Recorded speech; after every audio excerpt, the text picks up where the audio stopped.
Hey, what's up, guys? It's Nicola from Calcunic, and today we're going to talk about proving Pythagorean identities and solving some questions. Let's get right into it. So, as already mentioned, this video is about the Pythagorean identity. And you may already be familiar with this. Sine squared theta plus cosine squared theta is equal to 1, but you may not know why it's true. And for the start of the video, we'll be going over proving this and two other related Pythagorean identities. If you're not interested in this, feel free to skip ahead to the examples later in the video. It's all in the time cards in the description. And otherwise, let's get right into it.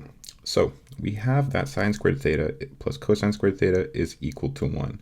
And we're looking at how we could possibly prove this. So to solve this, we are going to rely on the fundamentals of which make up trigonometry, the right angle triangle. And we're going to call these side lengths A, B, C. And we'll have here is our right angle, and we'll call this angle theta. So by definition of the sine and cosine functions, first with sine is defined as the opposite side length, in this case A, to an angle, in this case theta, divided by the hypotenuse of that right angle triangle, in this case C.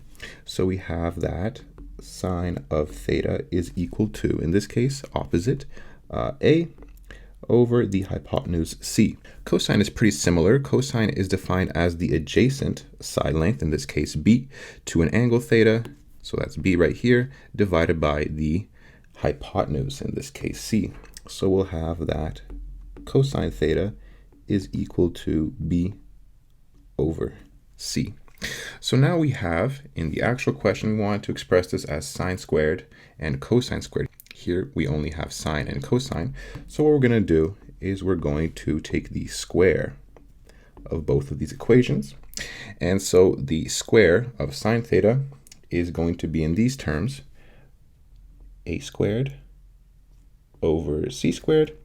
And then we have plus cosine squared theta, and cosine squared theta just becomes b squared over c squared. And we got that just by squaring these two terms here. So if we put this together, because there is a common denominator, so we could simplify these fractions, is equal to a squared plus b squared over c squared. Okay, that's good.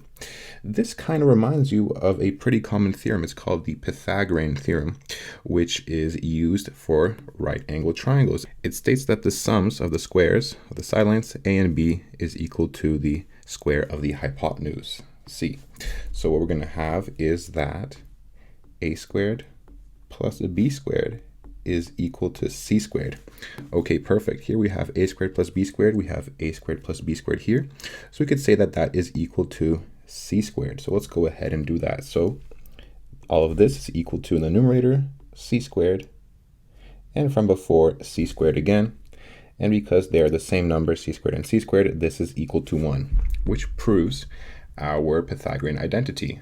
The sine squared theta plus cosine squared theta is in fact equal to just 1.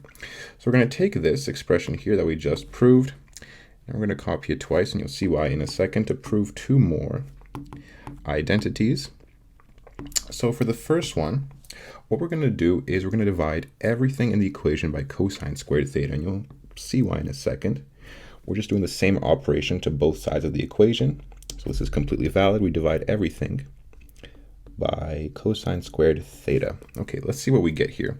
First, we have sine squared theta over cosine squared theta. Well, we know that sine of theta divided by the cosine of theta, that's just equal to tangent of theta, right? So sine squared of theta over cosine squared of theta, well, you guessed it, that's tangent squared of theta. Very good. So we're going to add this on to cosine squared theta over cosine squared theta. They're just the same number, so we have that this is 1, and it's equal to 1 over cosine squared theta. Well, 1 over cosine theta, by definition, is equal to secant theta, and so therefore 1 over cosine squared theta is equal to secant squared theta. So with our second equation, we're going to do something pretty similar. Instead of dividing everything by cosine, we're going to divide by sine squared theta. Everything divided by sine squared theta. And let's see what that leaves us with. So here we have sine squared theta over sine squared theta. That's simple. That's just 1. 1 plus. Well, over here, we have cosine squared theta over sine squared theta. And we know that cosine theta over sine theta, that's just the inverse of tangent, or the cotangent of theta. And so we're going to say that this is cotangent squared theta right here. And that's just equal to, well, we have 1 over sine squared theta and 1 over sine theta. That's equal to cosecant theta. So all of this is going to be equal to cosecant squared theta, our final answer. So now we have found out and proven all 3 of the Pythagorean identities. Let's go ahead and solve some examples using them. So in our first question, we're given that sine of x is equal to 3 over 5, and that x is in between pi over 2 and pi, and we're asked to find cosine of x. So let's focus on the first part of the question. We're given that sine of x is equal to 3 over 5, and we want to find what cosine x is. Well, how would we do this? From what we just did before, we had sine squared plus cosine squared is equal to 1. So let's try to write this problem kind of in terms of that. So to do that, we're going to square sine to give us that sine squared of x is equal to, we're going to have 3 over 5 squared, and this is equal to 9 over 25. So from the Pythagorean identity, we have that sine squared of x plus cosine squared of x is equal to 1. We'll make the substitution for sine squared x that we just found is 9 over 25. So we say that 9 over 25 plus cosine squared x is equal to 1. So now what we're going to do is we're going to move 9 over 25 to the right-hand side, and we'll find a common denominator. For 1, we have that cosine squared of x is equal to 1, or just 25 over 25 minus 9 over 25. And 25 minus 9, that's going to leave us with 16 over 25. So now we have cosine squared x is equal to 16 over 25. We want to find cosine of x. So what we're going to do is we are going to take the square root of both sides of the equation to give us cosine x. So on the left-hand side, we're left with cosine x is equal to plus minus the square root of 16 over 25, the square root of 16, that's 4 divided by the square root of 25, which is just 5. And of course, don't forget that plus minus sign because we took the square root. So we have that cosine x is equal to plus minus 4 over 5, but we were also told that x is in between pi over 2 and pi. So we're going to have only one correct solution for this. So which is it? Is it plus or is it minus? So let's see. Let's look at our graph over here. Right here is going to be pi over 2, and right here is pi. So we know that the angle x is somewhere in this region. So basically we need to know if cosine of x will be positive or negative in this quadrant here. And there's this clever trick we learned in high school to help you remember, and I actually use this still today, and it's called cast. So you write C, A, S, and T. And basically what it tells you is that in the first quadrant right here, all, or A for all of the trigonometric functions, sine, cosine, and tan are positive. In the second quadrant, only sine is positive. In the third, only tangent is. And in the fourth, only cosine is. So we're looking at the quadrant that we need in between pi halves and pi, which is right here, quadrant 2. And we see that sine is positive, which is clear here because sine of x is equal to 3 over 5. However, cosine is not. So therefore, this here needs to be a minus. So our final solution will be that cosine of x is equal to minus 4 over 5. So let's say we're given now that cosine of x is equal to 1/3, and we know that tangent of x is going to be greater than 0. We're asked to find sine of x. So we're going to do a similar approach as we did before. We're going to square cosine x. We'll have cosine squared of x. So we could use the Pythagorean identity, and that's equal to 1 over 3 squared, which is equal to 1 over 9. Perfect. So by the Pythagorean identity, we have that sine squared of x plus cosine squared of x is just equal to 1. We'll make the replacement for cosine squared of x for 1 over 9 right here. And so this equation becomes sine squared of x plus 1 over 9 is equal to 1.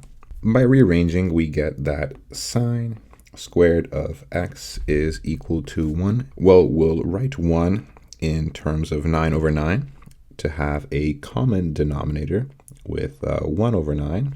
This is minus 1 over 9. And this is, of course, equal to 8 over 9. What we're going to do is, again, take the square root of both sides of the equation. And on the left-hand side, we get sine of x. Well, we could write just the square root of 8, but 8 is also 2 times 4, and the square root of 4 is 2. So we could write 2 times the square root of 2 all over the square root of 9, which is just 3. And of course, we want to add plus minus here because we don't know which it is. And that's now our goal to find out. We know that tangent of x is greater than 0. And so let's bring out our Cartesian plane to help us in solving this. We know that tangent x is positive. So the quadrant we're looking for could be all, of course, quadrant 1, or it could be quadrant 3, where tan is positive. We also know from the question that cosine x is equal to 1/3. So cosine is also positive. And so therefore, we know that the quadrant has to be either in quadrant 4, where cosine is positive, or in quadrant 1, where all the trigonometric functions are positive. Well, it looks like the only quadrant that satisfies all these restrictions is quadrant 1 right here. And so therefore, because all trig functions are positive in the first quadrant, we know that sine of x is therefore equal to 2 times the square root of 2 over 3. So now we're going to move into some simplification related problems. And so the first one is asking to simplify cosine squared x plus cosine squared x times tangent squared x. So there are a few ways to solve this problem, and feel free to try on your own before continuing the video. But right off the bat, for me, I think of factoring out a term of cosine squared. So we take out a term of cosine squared x, and all we're left with in the middle is, well, here we had just cosine squared x, so we're going to have 1 plus, and then we took out cosine squared, we're left with tangent squared x. So 1 plus tangent squared of x. So this is now equal to, well, 1 plus tangent squared x, we found that is secant squared x a while ago at the start of the video. So therefore, this is equal to cosine squared x times secant squared x. And secant squared x, well, that's known to be, just have cosine squared x. Secant squared x is equal to 1 over cosine squared of x. And we have that cosine squared x and cosine squared x cancels out, leaving us with just 1, the final simplification. We're asked to simplify sine to the power of 4x minus cosine to the power of 4x. And of course, do give this a shot yourself. There are a lot of ways to solve this, but for me personally, the first thing I see is a difference of squares. And if you don't know, a difference of squares tells us that if we have, for example, a squared minus b squared, that this is equal to a minus b times a plus b. In the question here, we will have that sine squared of x is equal to a, and we have cosine squared of x is equal to b, right? Because we have a squared, and we have a is sine squared x, and so a squared will give us sine to the power of 4x, which is exactly what we have here. And we have that b is cosine squared x, so therefore b squared is cosine to the power of 4x, right? And so now we could use the difference of squares rule over here to simplify this. We could write this as sine to the power of 2x minus cosine squared x, and then times sine squared x plus cosine squared x. All right, by the Pythagorean identity, this term right here is just 1, so we could completely exclude it because something times 1 is just that something. And all we're left with is sine squared x minus cosine squared x. And so usually when we're asked to simplify, we want to express it as only one trigonometric function. So let's try to do that. So by the Pythagorean identity, we know sine squared x plus cosine squared x is equal to 1. Let's try to express this only as cosine squared x. And what we're going to do is take the sine squared of x and move it to the right-hand side. So we're left with cosine squared x is equal to 1 minus sine squared of x. Now we're going to substitute this cosine squared x into the expression right here. So what we'll be left with is sine squared of x minus cosine squared x, which we know now is 1 minus sine squared x. So now evaluating the parentheses, we have sine squared x and then minus 1 and then plus because we have two negatives here. So we write plus sine squared x. And we can now just group the sine squared x terms. So this is equal to 2 times sine squared x minus 1.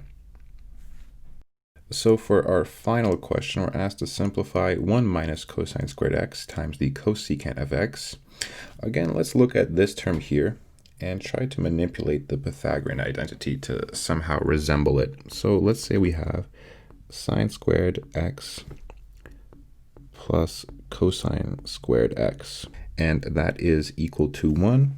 What we're going to do is move the cosine term to the right-hand side, and that's going to leave us with sine squared x. That's equal to 1 minus cosine squared x. All right, perfect. So now we can make the substitution, sine squared x for 1 minus cosine squared x. So this is now equal to sine squared x times the cosecant of x. Well, we still have sine squared x. Let's take a look at cosecant x. Cosecant x is defined to be 1 over sine x. And we see that the squared here will cancel out with the sine x in the denominator. And all we're left with is sine x, our final answer. Alright guys, thank you so much for watching. If you had any questions about the video or just other video suggestions, drop them down in the comments below. I do try to get to all of them. And if you liked the video, leave a thumbs up. And if you loved it, subscribe. That's all for me. Till next time.